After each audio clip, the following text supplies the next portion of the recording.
Celui qui le dit, celui qui l'est. Ça manquait d'Olivier. Ah ben, tant que ça revienne. Mettez-moi du COVID dans un Mr. Freeze, m'allez le licher. COVID au raisin, on est là Oui. en avant. Oh là là! C'est drôle, hein, quand même. Le monde médiatique est à feu et à sang. C'est la COVID qui, encore une fois, fout le bordel. Hey, c'est tannant, ça. c'est François quelque Legault. chose, hein, c'est quelque chose. François Legault a fait volte-face quant au port du masque à l'extérieur. Il avait auparavant dit qu'il n'était pas au courant de cette mesure-là. Donc, vous ne saviez pas pour la décision d'obliger à porter le masque à l'extérieur avant la conférence de presse?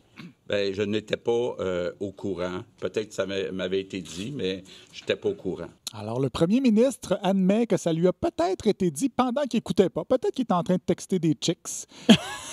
Ensuite de ça... Ça aurait été drôle qu'il rit pas de cette blague-là parce qu'il l'aurait pas écouté.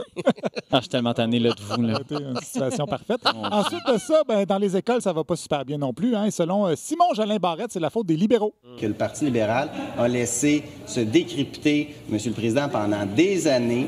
C'est décrépité, l'école. Oui, mais... faudrait mettre les décrypteurs là-dessus. Heureusement, comme l'a expliqué le ministre Dubé, nous recevrons beaucoup de vaccins sous peu. C'est le mois de tous les mois. C'est là qu'on va recevoir des quantités faraminques ça, c'est beaucoup. de Pfizer et de Moderna. Faramonique.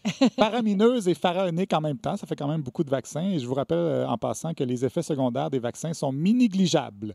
Mais ça n'empêche pas... Vous savez qu'on va avoir quelque chose comme 460 000 vaccins par semaine au Québec. Il va y avoir 23 personnes qui vont aller se faire vacciner. Ah, mais c'est en ordre.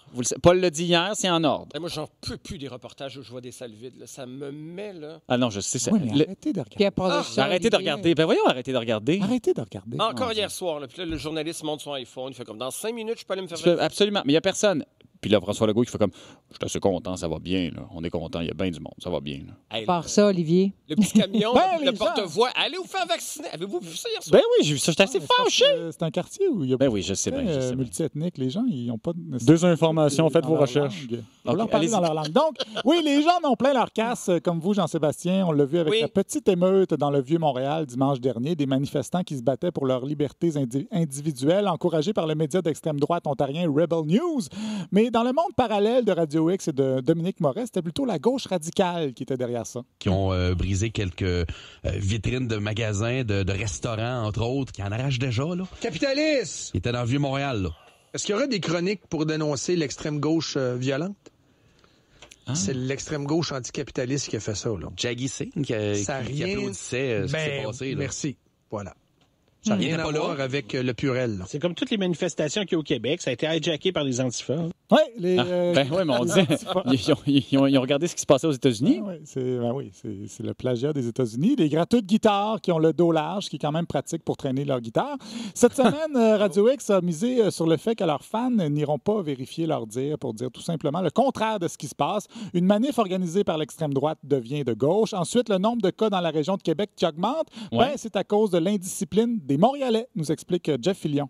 Les gens de Québec, vu qu'on n'a pas été touchés dans la première vague, puis qu'on s'est caché beaucoup trop, on est touché plus en ce moment par le variant que la région de Montréal. Hein? Les indisciplinés ne sont pas à Québec. Les indisciplinés, on le voit tous les jours, ils sont à Montréal. Oui, Montréal a moins de cas parce qu'ils sont indisciplinés. J'aurais le goût de m'attaquer à cette logique-là, mais ce serait long et j'ai pas la discipline requise. Bravo.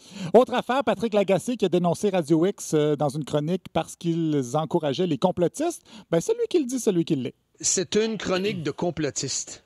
Ni plus ni moins, là. Donc, comme Patrick fait des liens entre Radio X et l'éclosion Omega Gym, il est complotiste. Patrick Lagacé qui a un peu résumé l'essence de sa chronique de la presse au 98.5 FM. Quand tu mets en onde un clown comme M. Marino à répétition, qui ne respecte pas les règles sanitaires, puis on est rendu à 500 infections directes et indirectes, ça finit par avoir un effet dans le réel. C'est ça. Voilà. Je sais que c'est... ils vont pas aimer ça. J'ai juste envie de dire qu'ils mangent la MARDE parce qu'ils ont fait assez de dommages dans cette pandémie.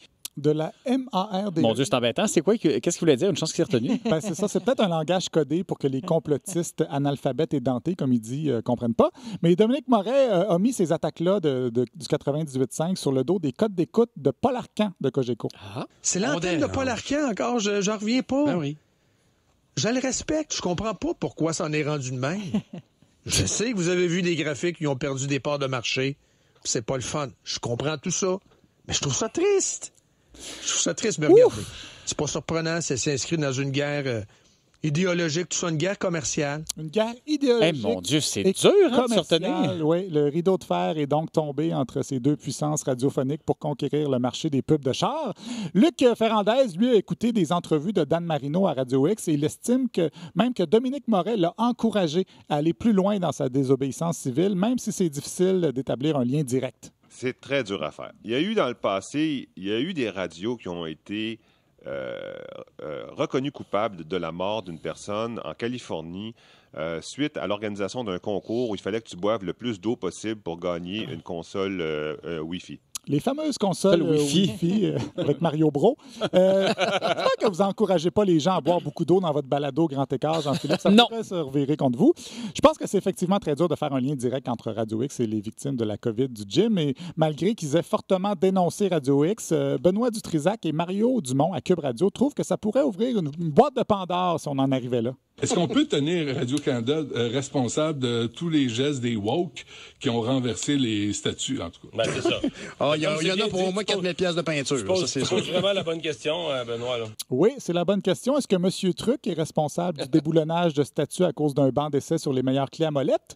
Peut-être. Clés à molette. J'espère quand même qu'on ne demandera pas à Pénélope d'aller repeindre la statue de McDonald's. Mais dans toute cette histoire... Moi, dans toute cette histoire, moi, ce que j'aime, ce qui me fait un peu rire, c'est de les voir jouer à la victime. Selon eux, on veut faire croire qu'ils nuisent au débat public, alors que dans la réalité, ils font juste poser des questions. J'ai fait un petit montage de la défense de Dominique Moret à ce sujet-là. Ce qu'on a fait, c'est qu'on a posé des questions. On a questionné la pertinence de fermer les magasins en cochon. Moi, je trouve ça idiot.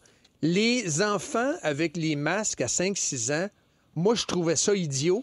Moi, je trouve ça cave de fermer et de rouvrir et de fermer et de rouvrir. J'ai-tu le droit de me questionner sur le masque à l'extérieur? Oui, la fameuse question neutre, aucunement suggestive. Était-ce avisé de fermer les magasins en cochon? C'est peut-être la manière de poser les questions qui posent problème ici. Si tu passes ta journée à dire que les mesures sont idiotes et caves, ça se peut que les gens qui t'écoutent aient tendance à ne pas les suivre, surtout quand tu donnes une tribune uniquement à des collaborateurs qui sont contre ces mesures-là. D'ailleurs, littéralement 5 minutes après s'être défendu d'être complotiste et d'inciter à ne pas suivre les mesures, Dominique Moret recevait un certain Samuel Grenier pour parler d'une manifestation anti-mesures sanitaires qu'il organise devant le stade olympique. Là, ce qui m'écoeure, c'est que c'est quand je vois des animateurs à télévision là, nous prouver là, qu'avec 2 mètres de distance entre eux et leurs invités, là, ils n'ont pas le COVID. Ces gens-là, c'est pas des imbéciles, là, les lecteurs de nouvelles. Là. S'ils savaient là, qu'il y avait un risque, là, ils ne prendraient pas, voyons donc. C'est vous, ces gens-là? Ben, les lecteurs de nouvelles, c'est Patrice Roy. Michel Bérère. Ah oui, de nouveau, absolument. Alors, pourquoi le lecteur de nouvelles n'est pas obligé d'avoir un masque? Mais moi, oui, c'est un peu ça son argumentaire. Ce gars-là a fait de nombreuses publications pour vanter la chloroquine, vanter aussi le film complotiste Hold Up, ou dire que les mesures sanitaires sont illégales. Et ça prend 2 secondes pour trouver des vidéos de lui avec Lucie Laurier. Mais pour Dominique Moret, impossible de savoir que les gens qui l'invitent sont des cabochons, comme c'était le cas avec Dan Marino. Moi, je peux pas contrôler les cabochons de la planète. Là. Je peux pas, à un moment donné, dire... Il y en a un avec qui j'ai fait une entrevue en 2017. Sacrément, il est en train de... Ah ouais, OK, je vais l'appeler. 2019, là, j'y ai parlé cet été. Sacrifice, qu'est-ce qu'il fait là? Moi, je peux pas... Ça existe-tu dans des radars à cabochon? Des radars à cabochon, des radars à cruche. Ben ça existe-tu? Non, ça n'existe pas. Ça sonnerait souvent chez eux. Des radars à cabochon, peut-être pas, mais des aimants à cruche, il nous prouve, lui, que ça existe. D'ailleurs, je pense qu'on dit un cabochon, une cabochonne, mais je ne chialerai pas parce que c'est rare qu'ils font un effort pour la parité.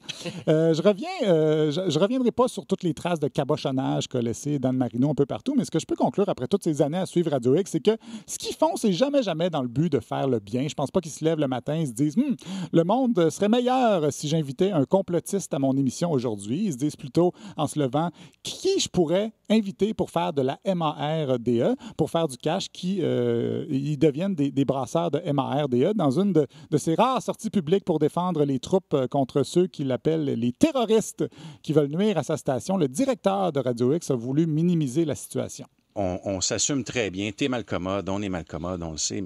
Oui, c'est des malcommodes. Ah ben oui. Il me semble qu'un malcommode, ça met de la MARDE dans des sacs en papier, ça commande des pizzas en utilisant un faux nom, puis ça fait des jokes de millefeuilles. Ça ne met pas en danger la santé de ses concitoyens. Donc, Radio X, c'est une insulte pour les malcommodes de la Terre. Bravo, merci beaucoup, Olivier. On vous applaudit.